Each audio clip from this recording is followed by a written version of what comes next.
তোমালোকৰ যেহেতু 1ৰ 1 হৈ গ'ল তেনেহ'লে এতিয়া আমি কুৱেশ্যন 2লৈ যাব লাগিব। কুৱেশ্যন 2ত চোৱা কি লিখা আছে।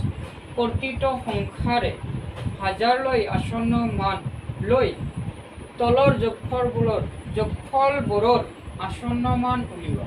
ইয়াৰ আগত দিছিল শতক লৈ আসন্ন মান লৈ যোগফল উলিওৱা। এইবাৰ আমাক আকৌ এটা নতুনকৈ পইণ্ট দি দিছে, নতুন এটা বস্তু দি দিছে, সেইটো হ'ল হাজাৰলৈ আসন্ন মান, অৰ্থাৎ হাজাৰলৈ আসন্ন মান লৈ কি কৰিব কৈছে, আমাক আসন্ন মান বাহিৰ কৰিব কৈছে। অৰ্থাৎ তেনেহ'লে হাজাৰৰ স্থানত আমি চাব লাগে যি অংক বা সংখ্যা দিয়া থাকিব সেই সংখ্যাটোৰ হাজাৰৰ স্থানত কিমান আছে তাৰ ওপৰত ভিত্তি কৰি আমি আসন্ন মান বাহিৰ কৰিব লাগিব। অৰ্থাৎ কুৱেশ্যন 2ত দিয়া আছে, প্ৰথমে লিখা কুৱেশ্যন 2ৰ 1, যেহেতু 2ত দুটা অংক দিয়া আছে তেনেহ'লে 1 চোৱা, তোমালোকে বৰ্ডত চোৱা কেনেকৈ হয়। অৰ্থাৎ 4,831 যোগ 16,107 এই দুটা অংকক আসন্ন মান লৈ, অৰ্থাৎ হাজাৰৰ স্থানৰ আসন্ন মান লৈ হাজাৰৰ ঘৰত যি সংখ্যা থাকিব তাৰ স্থান মান লৈ যি অংক থাকিব তাৰ স্থান মান বা আসন্ন মান লৈ আমাক যোগ কৰিব কৈছে। তেনেহ'লে আমি প্ৰথমে এনেদৰে লিখিব পাৰোঁ। প্ৰথমে এতেকে 4,831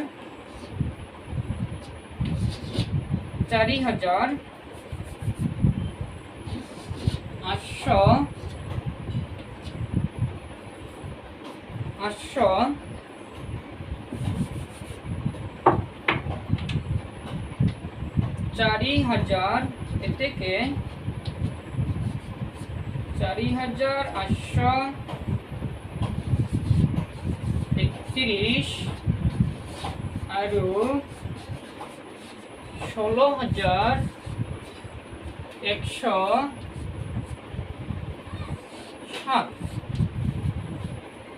16,107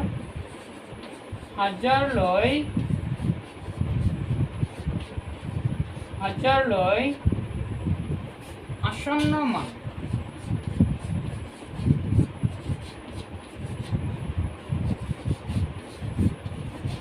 আসন্ন মান লিখা হৈ গ'ল। লিখাৰ পিছত এই দুটা অংক, অৰ্থাৎ হাজাৰলৈ আসন্ন মান বাহিৰ কৰিব দিছে, তেনেহ'লে একক, দশক, শতক, হাজাৰ, অৰ্থাৎ হাজাৰৰ আসন্ন মান বাহিৰ কৰিব দিয়ক। আমি এইবাৰ শতকৰ স্থানৰ অংকটো ল'ব লাগিব। আৰু যি নীতি নিয়ম দিয়া আছে যে শতকৰ স্থানৰ অংকটো যদি 5তকৈ ডাঙৰ হয় তেনেহ'লে আমি আসন্ন মান বঢ়াই লিখিব পাৰোঁ। আৰু যদি আসন্ন মান, অৰ্থাৎ হাজাৰৰ স্থানৰ অংকত শতকৰ স্থানৰ অংকটো যদি 5তকৈ সৰু হয় তেনেহ'লে আমি ইয়াক আসন্ন মান কমাই লিখিব পাৰোঁ। অৰ্থাৎ তেনেহ'লে আমি দুটা অংক দিয়া আছে, এই দুটা অংক বা সংখ্যা দিয়া আছে, এই সংখ্যাৰ ওপৰত ভিত্তি কৰি ইয়াৰ হাজাৰলৈ আসন্ন মান বাহিৰ কৰিব। তেনেহ'লে এতেকে আমি এনেদৰে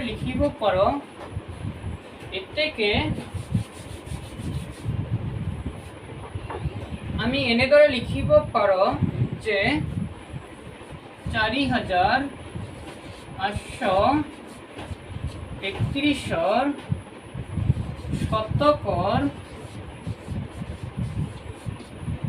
স্থানৰ অংকটো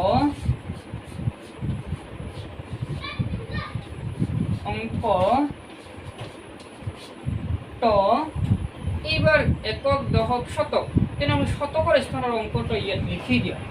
কিমান আছে? 8 লিখা হয়। 8 লিখাৰ পিছত আমি লক্ষ্য কৰিব লাগে যে আমাক যি নীতি নিয়ম দিয়া আছে সেই নীতি নিয়মৰ ভিতৰত আছে নে নাই। অৰ্থাৎ 5তকৈ ডাঙৰ হ'লে আসন্ন মান বাঢ়ি যাব আৰু 5তকৈ কম হ'লে আসন্ন মান কমি যাব। তেনেহ'লে এইবাৰ 8 নিশ্চয় তোমালোকে জানা 5তকৈ 8 ডাঙৰ। তেনেহ'লে আমি এনেদৰে লিখিব পাৰোঁ, যিটো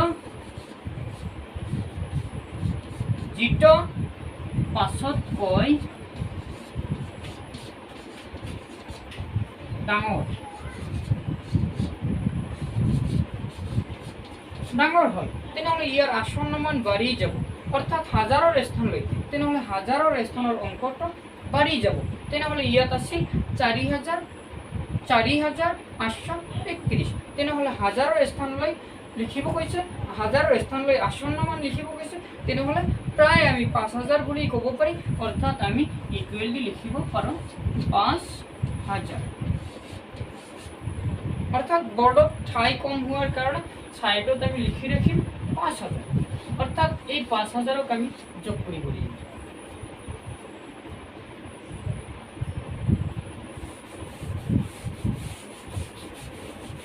একটা সংখ্যা বাহিৰ হৈ গ'ল 5,000, তাৰপিছত আমাক আৰু এটা সংখ্যা দিয়া আছে 16,170 একক, দশক, শতক, হাজাৰ। তেনেহ'লে শতকৰ স্থানত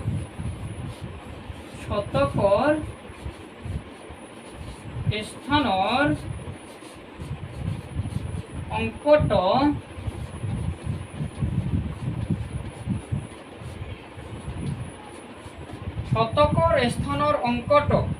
একক, দশক, ইয়াত চোৱা কিমান লিখা আছে, 1 লিখা আছে 1, তেনেহ'লে আমি ইয়াত লিখিব পাৰোঁ 1, লিখি পেলাই এটা কমা দিব লাগিব।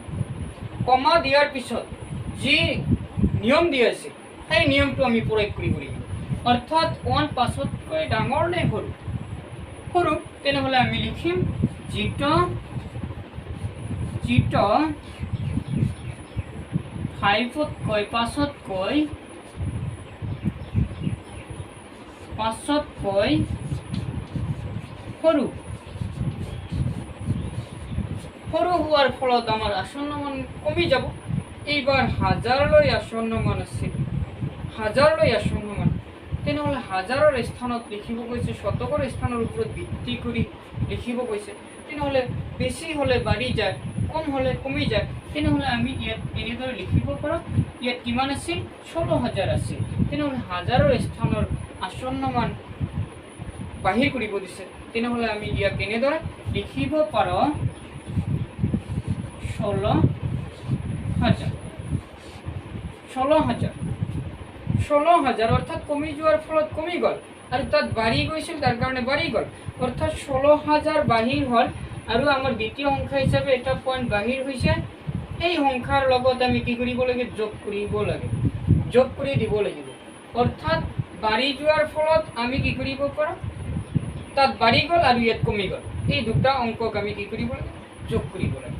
তেনেহ'লে আমি এইবাৰ এই দুটা সংখ্যাক যোগ কৰি দিম, তেনেহ'লে আমি এনেদৰে আকৌ লিখিব পাৰোঁ যে কিমান বাহিৰ হ'ল 16,000, তেনেহ'লে ইয়াত চাইডত লিখি থৈ দিম 16,000। তেনেহ'লে এইবাৰ আমি এনেদৰে লিখিব পাৰোঁ 4,831 আৰু 16,170 হাজাৰলৈ আসন্ন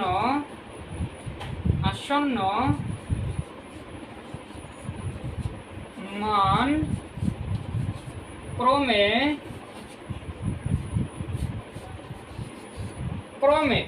তেনেহ'লে যি আসন্ন মান বাহিৰ হ'ল আমি ডাইৰেক্ট ইয়াত যোগ কৰি দিম, অৰ্থাৎ আমি এনেদৰে লিখি দিব পাৰোঁ, কমা দি লিখিব পাৰোঁ 5,000 যোগ 16,000, 5,000 যোগ 16,000, এই দুটা সংখ্যাক এতিয়া আমি যোগ কৰিব লাগে, কিমান বাহিৰ হয়। বৰ্ডত যোগ কৰি চোৱা, আমি ডাইৰেক্ট ইয়াত ইকুৱেল দি লিখি দিম 5,000, তাৰপিছত আৰু এটা সংখ্যা আছে 16,000,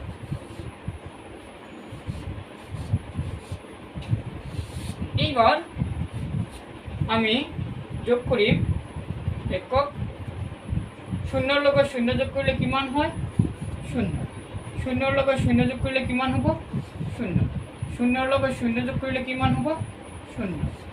এইবার যেহেতু এটা কমা আছে কমা দিম। এইবার আমাক যেহেতু ইয়াত দিয়া আছে 5 আৰু তলত দিয়া আছে 6, 5 আৰু 6 যোগ কৰিলে 11, 11 1 হাতৰ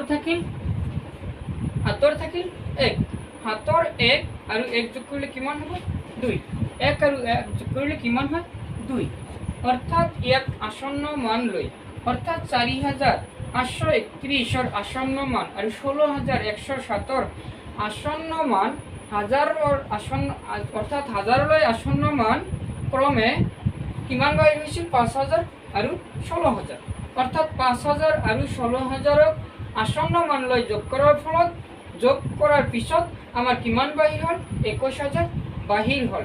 কিন্তু আমাৰ 2ৰ 1 হৈ গ'ল। 1 হোৱাৰ পিছত যেহেতু 2 প্ৰশ্ন নং 2 বা 2 দিয়া আছে দুটা অংক, তেনেহ'লে এটা অংক হৈ গ'ল। তেনেহ'লে যি 2 নং প্ৰশ্নৰ 2ৰ যি অংক দিয়া আছে অৰ্থাৎ 1 হৈ গ'ল, তেনেহ'লে 2 তোমালোকৰ কাৰণে হোমৱৰ্ক থাকিল। তোমালোকে হোমৱৰ্ক কৰি পেলাই মোৰ হোৱাটছআপত পঠাই দিবা। Thank U.